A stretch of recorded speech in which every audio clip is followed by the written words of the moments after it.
നമസ്കാരം, എല്ലാവർക്കും പുതിയ വീഡിയോയിലേക്ക് സ്വാഗതം. ട്രോളുകളുടെ പെരുമഴയാണ് സോഷ്യൽ മീഡിയയിൽ. കാര്യം കണ്ണപ്പ എന്ന് പറയുന്ന ചിത്രത്തിന്റെ ചില പ്രധാന ഭാഗങ്ങൾ അടങ്ങിയ ഹാർഡ് ഡിസ്ക് കാണാതായി.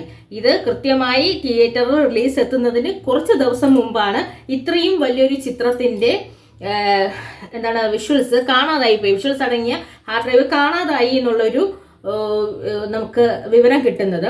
അപ്പൊ സോഷ്യൽ മീഡിയ ചോദിക്കുന്നത് ലാലേട്ടൻ ഫാൻസ് ആണോ അതോ പ്രഭാസിന്റെ ഫാൻസ് ആണോ, ഇത് ആരാണ് പരസ്പരം തൂക്കിയത്, ഇതിനെ തൂക്കിക്കളഞ്ഞത്? കാര്യം വളരെ കോൺഫിഡൻഷ്യൽ ആയൊരു കാര്യം, അവരുടെ തന്നെ കൂട്ടത്തിലുള്ള സജീവമായി വർക്ക് ചെയ്യുന്ന ഇതിൽ വർക്ക് ചെയ്യുന്ന ഒരാൾ കൊണ്ടുപോയി എന്നാണ് പറയുന്നത്. അത് കേസും കാര്യമായിട്ടിരിക്കുന്നു. അതിനെ കണ്ടുപിടിക്കേണ്ടത് അത്യാവശ്യമാണ്. പക്ഷെ സോഷ്യൽ മീഡിയയെ സംബന്ധിച്ചിടത്തോളം എന്തും ട്രോളുകളാണല്ലോ. ട്രോളുകൾ കൊണ്ട് നിറയുകയാണെന്ന് വെച്ച് കഴിഞ്ഞാൽ ഇതിൽ ആരുടെ ഫാൻസ് ആവും മറ്റൊരാളുടെ അഭിനയം എന്നേക്കാൾ മേലെ വേണ്ട എന്ന് കരുതി അടിച്ചുകൊണ്ട് പോയത്. അതായത് ലാലേട്ടൻ ഫാൻസിന് പ്രഭാസിനിട്ട് പണിയാണോ അതോ പ്രഭാസിന്റെ ഫാൻസ് ലാലേട്ടൻ ഇട്ട് കൊടുത്തതാണോ? ഇത് എന്തുകൊണ്ട് ഇങ്ങനൊരു കാര്യം സംഭവിച്ചു? കാര്യം ഇത് നിസ്സാരമായൊരു കാര്യമല്ല.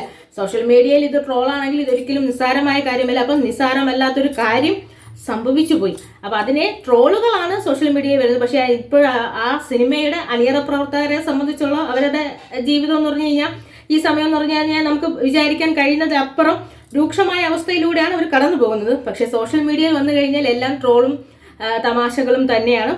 അപ്പം നമുക്ക് ആ ഹാർഡ് ഡിസ്ക് എടുത്തുകൊണ്ട് പോയോ എങ്ങനെയെങ്കിലും അവരെ അണിയറ പ്രവർത്തകരെ അറിയിച്ചിട്ട് എവിടെയെങ്കിലും ഉപേക്ഷിച്ചിട്ട് പോകുക. കാര്യം ഈ ചിത്രം കാണാൻ വേണ്ടിയിട്ട് റിലീസ് ഡേറ്റ് വരെ ഫിക്സ് ചെയ്തതിന് ശേഷം കാണാനിരിക്കുന്ന ആൾക്കാർ ആ സിനിമയിലെ അണിയറ പ്രവർത്തകരുടെ കാര്യം എന്ന് പറഞ്ഞു കഴിഞ്ഞാൽ ദയനീയമാണ്.